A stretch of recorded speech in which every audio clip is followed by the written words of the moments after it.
Imagine a tiny dot on the map, a country so small you could drive across it in less than an hour.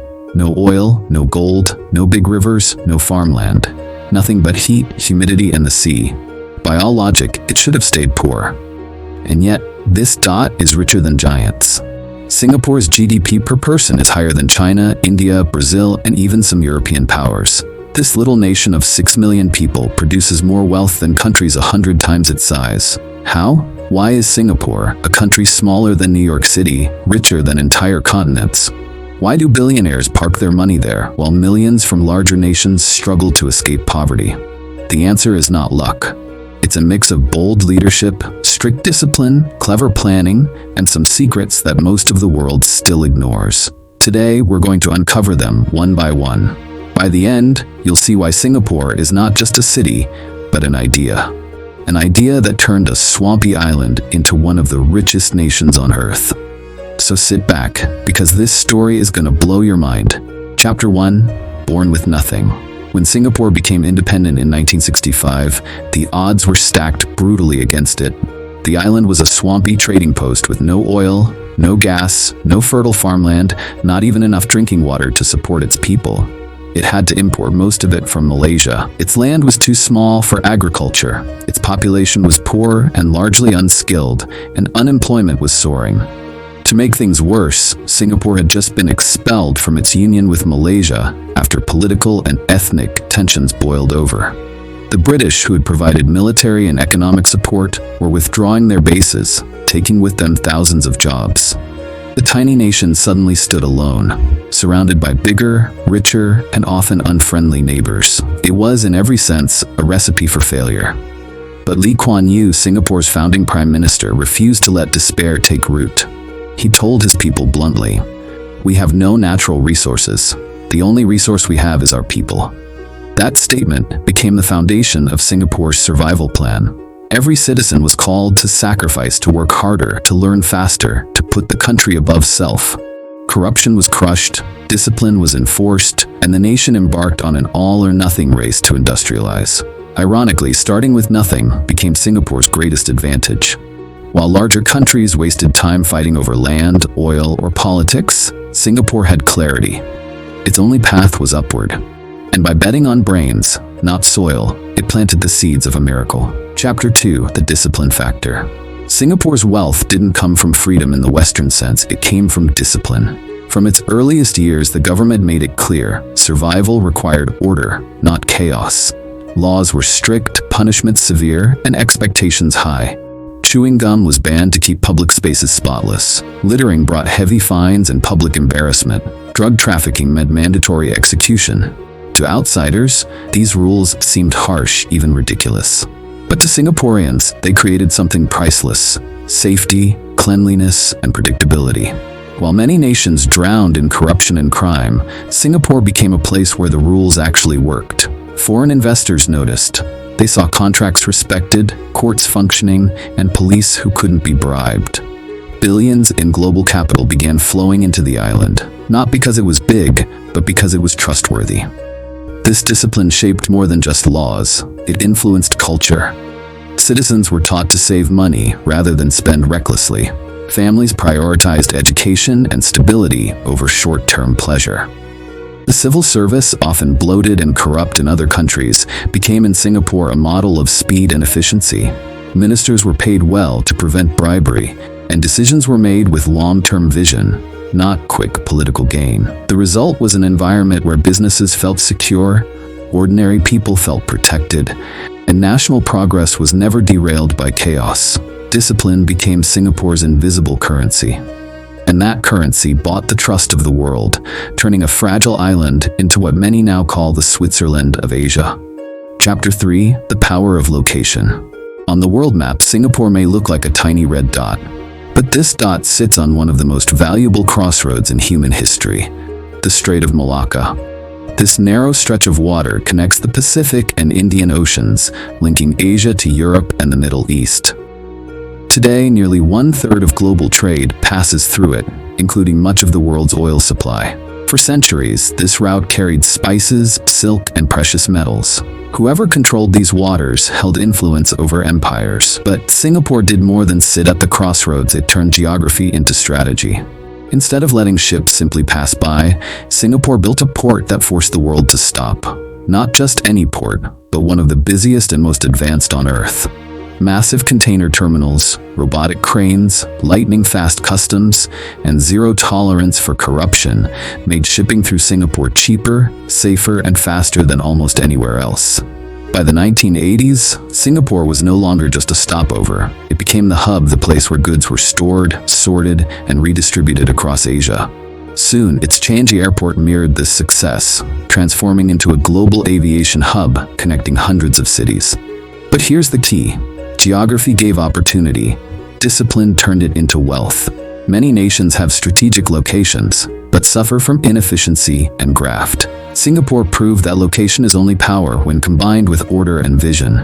And so this tiny island became the heartbeat of world trade, small in land, but enormous in influence. Chapter 4: The Education Revolution. With no oil wells or fertile fields, Singapore's leaders understood early that the only asset worth developing was the human mind. Lee Kuan Yew and his team declared that education would be the engine of survival, not a luxury. But this wasn't education for its own sake. It was designed with military precision. Schools focused on math, science, and languages, subjects that would open doors in a global economy. English became the working language, uniting different ethnic groups and giving Singaporeans direct access to international business and science. Teachers were trained to be strict but respected. Classrooms emphasized discipline, and every child was expected to achieve. The system was constantly refined. Poor performers were given support, but excellence was demanded. By the 1990s, Singapore's students were topping global rankings in mathematics, problem solving, and reading.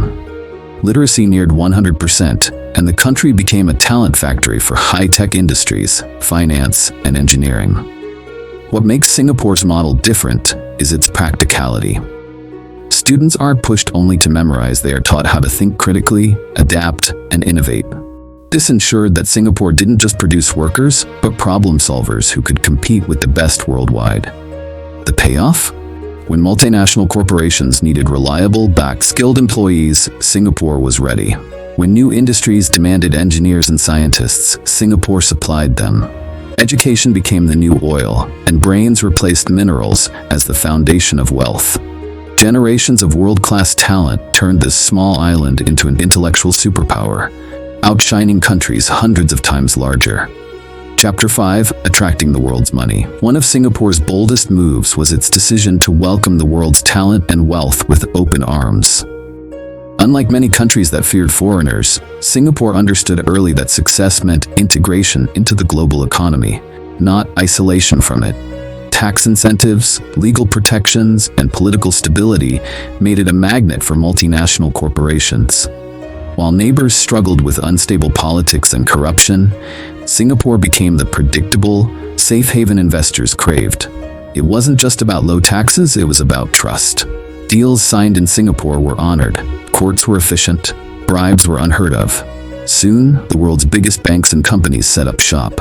Tech giants opened Asian headquarters, airlines used Changi as their hub, and billionaires began to quietly move their fortunes into Singaporean banks. This wasn't luck, it was policy. By branding itself as the Switzerland of Asia, Singapore turned safety and reliability into profit. But Singapore didn't stop at attracting outside money, it built its own engines of wealth. The government created two sovereign wealth funds, Temasek Holdings and GIC, Government of Singapore Investment Corporation. These funds invested Singapore's reserves worldwide in real estate, tech, finance, and energy. Today, they are worth hundreds of billions of dollars, ensuring Singapore's prosperity even if trade slows or crises hit. By being both the vault and the investor of global wealth, Singapore became far richer than its size should allow. While bigger nations squandered resources, this tiny island became the world's financial strongbox, earning trust, interest, and influence. Chapter 6: Housing, Health, and Stability. While many nations chased wealth but neglected their people, Singapore understood that true prosperity required stability. A nation could not be rich if its citizens lived in slums, fought disease, and lacked security. From the 1960s, the government made housing a national priority. Through the Housing and Development Board (HDB), massive estates of modern apartments were built.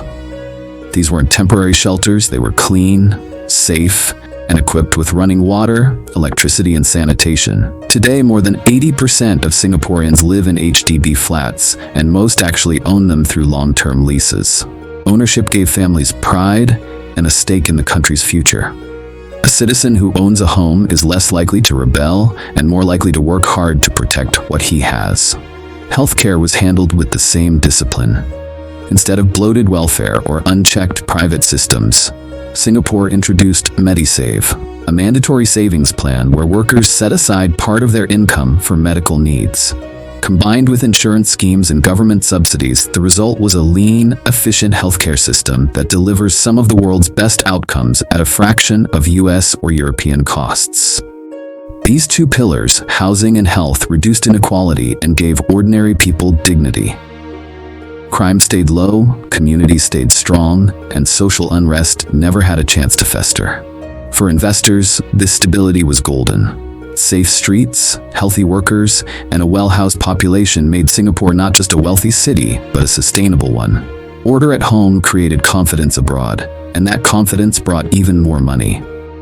Chapter 7. The Global Brand of Singapore. Singapore did more than grow rich, it packaged its success into a global brand. Just as Switzerland sells precision and neutrality, and Japan sells innovation and craftsmanship, Singapore sells something equally powerful: wealth, order, and reliability.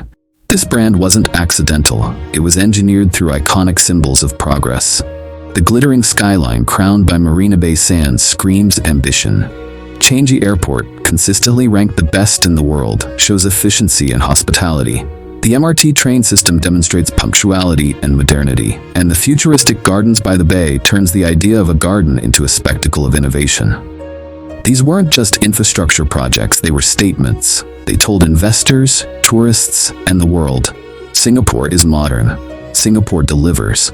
The effect is magnetic. Tourists flock for luxury, safety, and spectacle. International conferences and global events, from Formula One night races to world summits, choose Singapore because it guarantees stability and prestige.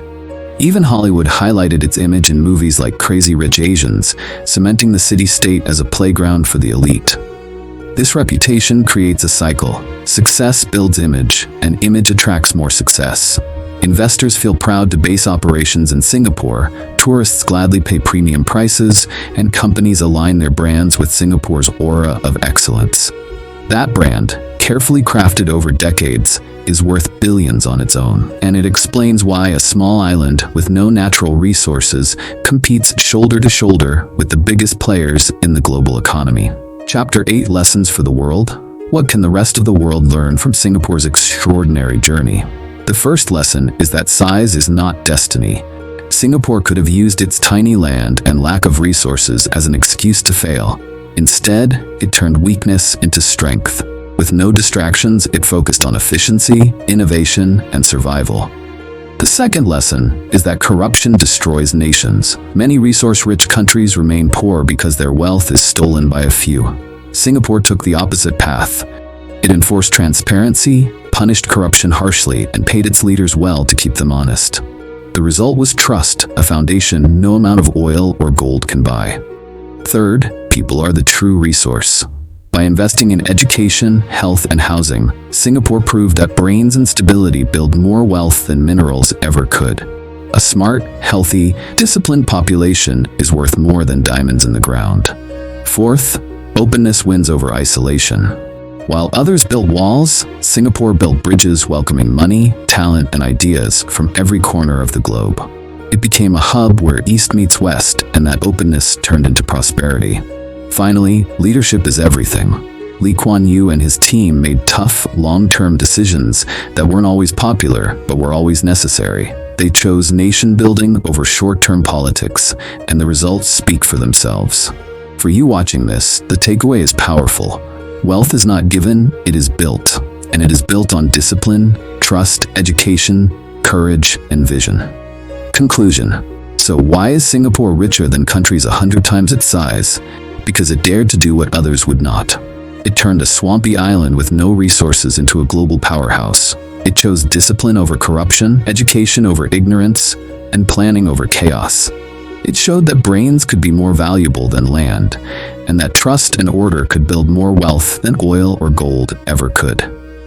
Singapore's story is living proof that greatness is not measured by square miles, population, or natural resources. It is measured by vision and willpower.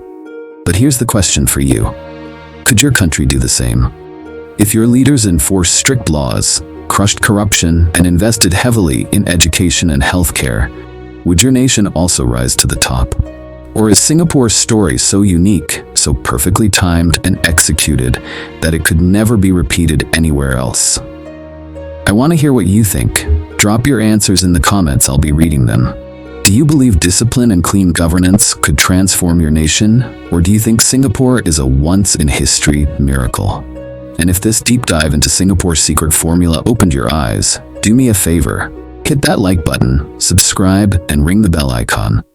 More shocking stories of nations, history, and untold secrets are coming your way, and trust me, you won't want to miss them. Singapore proved that small doesn't mean weak, and size doesn't decide destiny. And maybe, just maybe, its story holds the blueprint for the future of every nation watching today.